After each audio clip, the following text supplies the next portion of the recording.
The morning sun cast golden light across the freshly paved roads of Fairview Estates, a quiet suburban neighborhood nestled just beyond the city's reach. Officer Jake Carter leaned against the hood of his black and white police cruiser, sipping from a steaming mug of coffee. He scanned the calm street and smiled. After a decade of pounding city pavement and chasing down everything from drug dealers to domestic disturbances, Jake had finally found what he'd been looking for: a sanctuary, a peaceful place to hang up his boots each night without bureaucratic nonsense or city noise. The house he bought wasn't in an HOA control zone. That was by design. When his realtor had casually mentioned, "You'll be just outside the HOA's reach here," Jake grinned like a kid on Christmas morning. No restrictive mailbox color schemes. No fine for mismatched trash cans. No ridiculous rules about how many flower pots you could keep on your porch. Just freedom, peace, and a good-sized driveway where he could park his cruiser without a care. Little did he know that freedom was about to be tested in ways that would make even his years on the force feel like a vacation. Jake had been living in Fairview Estates for exactly 11 days when he heard the first knock. Tap, tap, tap. It wasn't urgent. It wasn't friendly either. It was a kind of knock that said, "I'm not here to borrow sugar. I'm here to make your life miserable." He opened the door and was greeted by a woman who looked like she'd been plucked straight out of a Stepford Wives catalog. Perfectly coiffed hair, pastel cardigan, clipboard in hand, and a face twisted into the kind of disapproving frown usually reserved for finding a hair in your soup. "Good morning," she said, though her tone implied anything but. "I'm Karen Whitmore, president of the Fairview Estates Homeowners Association." Jake raised an eyebrow. "Nice to meet you. I'm Jake Carter." "Yes," she said, already glancing past him at his driveway. "I wanted to welcome you, and also bring a few things to your attention." Jake sighed internally. "Here we go." Karen gestured toward his mailbox with a tight smile.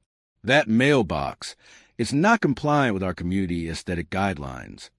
Jake frowned. "I'm not part of the HOA." Karen's smile didn't falter, but her eyes flashed with something colder. "Well, not yet, but we consider it a community standard. Everyone abides by it." "I see," Jake said flatly. "Thanks for stopping by." He closed the door before she could continue. But Karen wasn't going away that easily. Over the next week, Karen's passive-aggressive campaign escalated. First, a typed note appeared on his door. "Please consider repainting your garage door to match neighborhood tones. Taupe or cream would be ideal." Then another reminder: overnight parking of official vehicles in driveways is discouraged. It may upset the neighborhood atmosphere.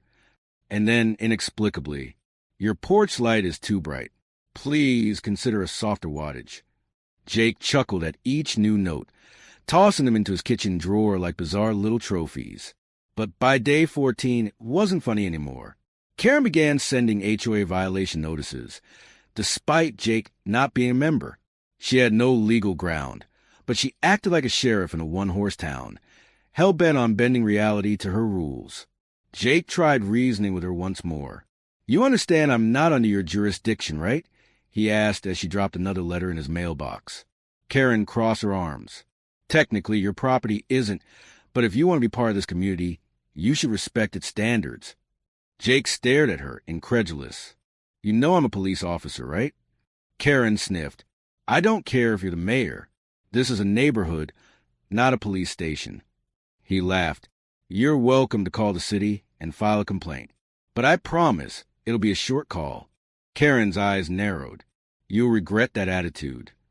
That was her first real warning, but not the last. It was a quiet Tuesday morning. Jake was in his kitchen, brewing coffee and enjoying his first day off in a week. The sun had barely crested over the rooftops when his police scanner crackled to life on the counter. "Dispatch to units in Fairview Estates. We got a report of suspicious male trespassing on private property." Jake raised an eyebrow and walked over. He recognized the address. His own. Then came the description. Caller reports an unidentified man loitering in a driveway, possibly dangerous. Jake laughed out loud. Unbelievable. He stepped outside, just in time to hear the distant wail of sirens approaching. 2 patrol cars rolled into the neighborhood and stopped in front of his house. The officers stepped out, looking around. Then they saw Jake. "Carter?" one of them laughed. "You're the trespasser?" Jake nodded. Apparently. Karen appeared from her porch like a vindictive vulture, pointing furiously. "There he is. That's him. Arrest him." The younger officer stifled a chuckle. "Karen, that's Officer Jake Carter. He's a cop. He lives here." Karen's face turned red. "I don't care who he is. He's parking an official vehicle on private HOA property." Jake folded his arms. "Karen, we've been over this. I don't live in the HOA." Karen barked. "But you should." The officer stepped forward. "Ma'am, you just made a false police report. That's a criminal offense." Karen paled. I was just trying to protect the neighborhood." The second officer looked at Jake. "You want to press charges?" Jake shook his head. "Not yet, but I'll start documenting everything from now on." He pulled out his phone and started recording. Karen looked like she might combust from the embarrassment. The next day, Jake uploaded a short video of the 9/11 incident to a private neighborhood forum, just enough to show the absurdity, without publicly shaming Karen yet. But it went viral. Neighbors started whispering. People who had once cowered before Karen's HOA tyranny began questioning her authority. The legend of the 911 call spread like wildfire. Karen's response? She doubled down. She sent out an official HOA newsletter with a subject, "Protecting Our Neighborhood from Dangerous Elements." It accused Jake of threatening community harmony and violating unwritten standards. It warned of disciplinary action against anyone undermining HOA integrity. Jake printed it out, framed it, and hung it in his garage. Then he did what he did best. He began documenting everything. Every note, every complaint, every interaction. He installed new security cameras, logged dates and times, and even copied Karen's emails into a private case file labeled HOA Tyrant Chronicles. Because Jake wasn't just any neighbor. He was a cop, and now he had a mission. The silence in the neighborhood was deceptive. For most residents, the 911 incident had turned Karen Whitmore into a laughingstock. But for Karen herself, it had only deepened her delusion. Her control was slipping, and she could feel like a crack forming in a dam. The very next morning, Jake's inbox pinged with an email titled, "Urgent, HOA Policy Enforcement Update." He opened it, chuckling before even reading. "Dear Fairview Estates residents, it has come to our attention that unauthorized vehicles, including law enforcement vehicles, are being parked in driveways. This is a violation of our community's standards. Effective immediately, all such vehicles must be parked out of public view. Failure to comply will result in disciplinary action from the HOA board." Signed, of course, Karen Whitmore, HOA president. Jake almost spit out his coffee. She was now trying to ban police vehicles from public sight. Was this woman for real? And to make matters more ridiculous, she had blind copied the entire neighborhood, making it sound as though Jake was a threat to their peaceful community. Jake didn't bother replying. Instead, he printed out the email, drove straight to the HOA office, walked in without knocking, and laid the memo flat on Karen's desk. She looked up, smug and composed like a villain in a courtroom drama. "Well, Officer Carter," she said sweetly, "I assume you're here to remove your vehicle?" Jake leaned casually on the doorway, arms folded. "You're trying to ban police cars now? What's next? Fire engines? Ambulances?" Karen didn't blink. "This is private HOA property. We reserve the right to regulate what is and isn't permitted." Jake smirked. "You sure about that?" He dialed a number on speaker. "Code enforcement, Mike speaking." "Hey, Mike. Officer Jake Carter here. Got an HOA trying to enforce an illegal vehicle ban. Can you send someone over?" Karen's smile froze. "You wouldn't dare," she whispered. Jake's eyes sparkled. "You called 911 on a cop. You really think I won't call code enforcement on you?" 30 minutes later, a city inspector walked into the HOA office with the slow, deliberate irritation of a man who had dealt with one HOA too many. The inspector, Mike, raised a brow and glanced at Jake. "This the clown show?" Jake handed him the email memo. Mike read it, sighed, and turned to Karen. "Ma'am, Are you completely out of your mind? Karen stiffened. I don't appreciate your tone. Mike shot back. You can't ban emergency vehicles from public roads. That's not just illegal. It's idiotic. Karen's lip trembled, but it's disrupting the aesthetic. Lady, you can't fine someone for being a cop. Jake had to suppress a grin as Mike tore into her. The final blow came when the inspector snapped out a citation form and slapped it on her desk. That's a $5,000 city code violation for unauthorized policy enforcement. Expect more if I hear another complaint. Karen gasped. You can't do this. Mike packed up his clipboard. I just did. As the inspector left, Jake leaned in close, voice low. You could have just let me park my cruiser. Karen's eye twitched. This isn't over. Good, Jake said, walking out. I'd hate for the entertainment to end. Within a day, Karen's retaliation campaign went full throttle. It started with anonymous letters slipped under Jake's door. Your presence is threatening the children. This isn't a war zone. Take your vehicle elsewhere. You're making this neighborhood feel unsafe. None were signed. All were typed in the same obsessive font and tone. Jake saved them in his growing folder. Karen's greatest hits. Then came the petty vandalism. Someone, no doubt one of Karen's puppets, began scattering leaves, dirt, and garbage near Jake's driveway to make it appear unkempt. One morning, he stepped outside to find eggshells cracked beneath his cruiser's tires. The piece de resistance came a week later, a massive, printed notice taped across his garage door. Violation, unauthorized commercial vehicle parking, fine, $250 per day.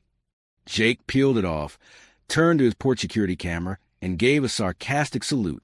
The final straw wasn't the notice. It was what followed.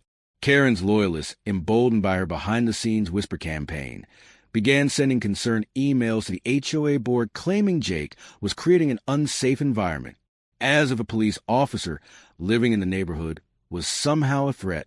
Jake kept every message, every timestamp, every ridiculous accusation, because he knew where this was heading.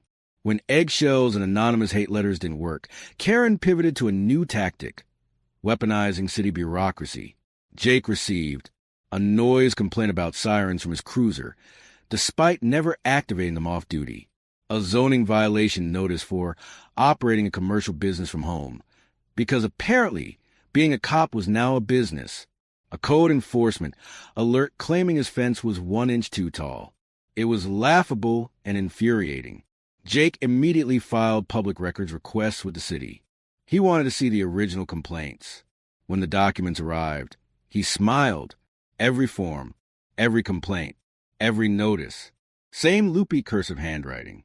Same style. Same language. And he'd seen that handwriting before on Karen's faux violation letters and HOA emails. Jake had finally secured what he needed, irrefutable evidence of Karen's abuse of power. The next HOA meeting was coming up, and Jake was ready for a show. The HOA clubhouse buzzed with tension. Word had spread fast. Officer Carter was attending this one, and he had something to say. The room was packed. Karen's loyalists clustered near the front, arms folded and smug. Karen stood at the podium, her HOA rulebook clutched like a holy relic. Before we begin, she announced, I'd like to raise a motion regarding persistent violations caused by Officer Carter's vehicle. Jake stood up. Actually, he interrupted calmly, I'd like to address that myself. Karen's lips thinned. You're out of order. Jake held up a manila folder. You want to hear this? He stepped forward, flipping open the folder and holding up the stack of fake complaints and city notices. Every one of these was filed against me in the last 3 weeks, all from anonymous sources. He pulled out an enlarged image of the handwriting side by side with HOA notes Karen had signed. Funny thing, same handwriting, same phrasing, same person. A ripple of murmurs swept through the crowd. Karen's jaw dropped. Jake pressed on. This isn't just petty harassment. It's fraud. Filing false complaints with city departments, targeting a law enforcement officer, manipulating HOA power, all traceable to one person. Karen's face turned pale. And unless this stops, Jake said calmly, I'll be forwarding these to the city attorney's office and the police department's legal division. Gasps erupted. Even some of Karen's staunchest supporters started shifting uncomfortably in their chairs. Karen snapped, "This is harassment. I am the HOA president." Jake raised his phone. "And I have recordings of you saying things that'll make a judge laugh you out of court."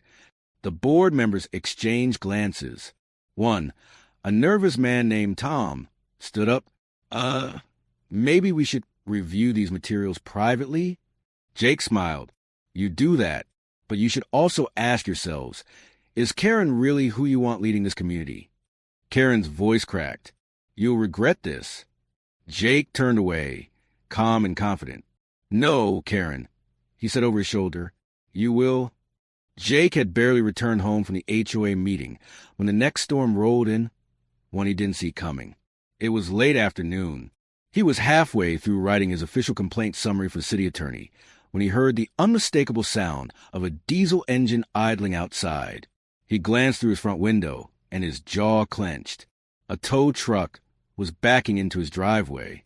The driver stepped out casually, clipboard in hand, and began attaching chains to his police cruiser. Jake stormed outside. The tow truck driver froze, clearly startled. I have a tow order here from the HOA. Vehicle violation, unauthorized commercial vehicle on residential property." Jake snatched the clipboard and scanned it. The form had a printed HOA letterhead, and Karen's signature at the bottom. Unbelievable. He looked the driver dead in the eyes and pulled out his badge. The driver's face drained of color. I didn't know. I'm just following the order." Jake folded his arms. "You're about to follow a felony charge if you hook that winch." The driver frantically dialed a number. Jake overheard the call. Karen's voice exploded on speaker. "I don't care if he's the president of the United States. Tow the damn car." Jake stepped closer. "Hey, Karen." A beat of silence. Jake?" she stammered. The phone clicked as Karen hung up. The driver quickly unhooked the chains and sped off like a bat out of hell. Jake stood there for a moment, stunned by Karen's desperation, and now fully aware of just how deep she was willing to sink. Time to bring down the hammer. The next morning, Jake got the call he was waiting for. "Carter," said a gruff voice on the line. "Commander Reynolds. I heard about the towing incident. You want to explain why I've got a report saying someone tried to steal a police cruiser?" Jake gave him the full breakdown, every complaint, every memo, every false accusation, and now this criminal stunt. Commander Reynolds paused, then let out a long whistle. Jesus, this HOA president really thought she could tow a government vehicle off a cop's driveway. She didn't think. She panicked. An hour later, Jake stood on his porch as two uniformed officers knocked on Karen's door. Neighbors peered through blinds. The drama was no longer whispers. It was a neighborhood event. Karen answered the door, looking pale and rattled. "Mrs. Whitmore," one officer said firmly, "we need to speak with you regarding a felony-level complaint, attempted theft of government property, and misuse of HOA authority." Jake watched her squirm. It was delicious. Karen tried to sputter a defense, but the officer shut her down cold. "We also have audio recordings of your intent to tow a marked cruiser. You'll be receiving a formal citation, and this case is being escalated." And just when Jake thought she couldn't spiral further, Karen snapped. "This is a conspiracy," she screamed. "He's abusing his power. You're all in on it." The officers just shook their heads and handed her the paperwork. The HOA president had officially become a criminal suspect.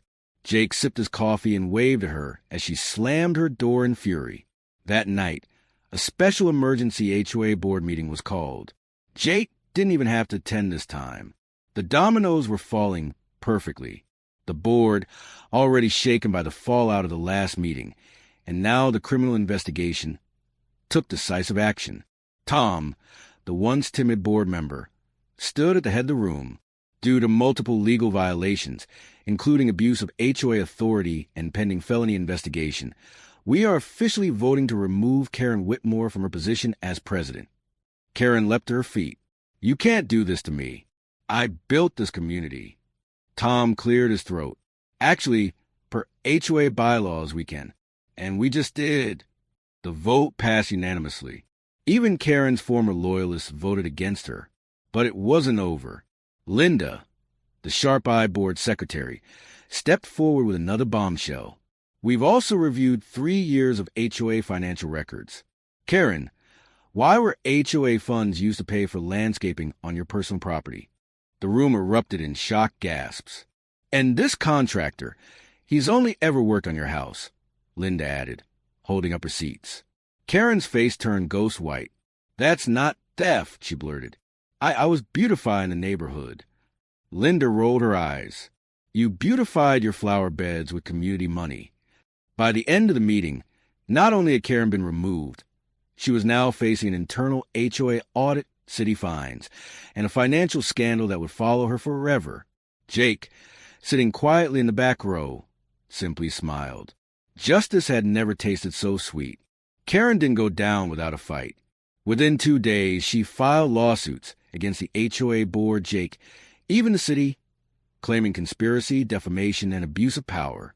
Jake received a court summons. He showed up in uniform, body cam footage in hand, and watched the judge read the file with visible disbelief. This lawsuit is based on you towing a government vehicle? The judge asked flatly. Karen stood up. He targeted me. He's a tyrant. He manipulated the entire board. The judge held up her own copy of the audio transcript. You said, and I quote, tow the damn car. Karen froze. The judge sighed and dismissed the case in 5 minutes. Her lawsuits against Jake and the board were thrown out one by one, and she was slapped with court fees and audit costs. Her attempt to sue the city? The judge laughed. Out loud. Karen had officially lost everything. Her position, her credibility, her money, and her last shred of power. And she had no one to blame but herself. A few weeks later, a for sale sign appeared on Karen's lawn. Jake spotted it while mowing his grass and couldn't help but laugh. The once untouchable queen of HOA politics was fleeing the kingdom she tried to rule with an iron fist. A neighbor strolled by and nodded toward the sign. She's being bled dry, the neighbor said. The board's making her pay back every penny of those stolen funds, plus legal fees. She's running before she drowns. And the irony? She had to apply for an HOA waiver to sell the house. Jake leaned on his mower and watched her pack boxes with a scowl on her face, refusing eye contact with anyone. When she drove off for the last time, Jake raised his hand in a slow, mocking salute. The neighborhood was finally free. The new HOA board, now led by Tom and Linda, held a celebration cookout, unofficially titled the Karen Exit Party. And if poetic justice was enough, fate delivered one last twist. Karen's old house? It was bought by Chief Reynolds, Jake's commander from the precinct. When Jake asked him why, Reynolds simply smirked. Great price, great location, and I love sticking it to tyrants. Reynolds joined the HOA, ran unopposed for president, and the first motion he passed was to ban Karen Whitmore from ever serving on any HOA board again. Jake leaned back in his chair at the cookout, watching the neighborhood laugh and relax under the soft glow of porch lights. No notes on his door, no angry memos, no petty drama, just peace. And in that moment, Jake realized something bigger, something beyond revenge. It wasn't just about teaching Karen a lesson.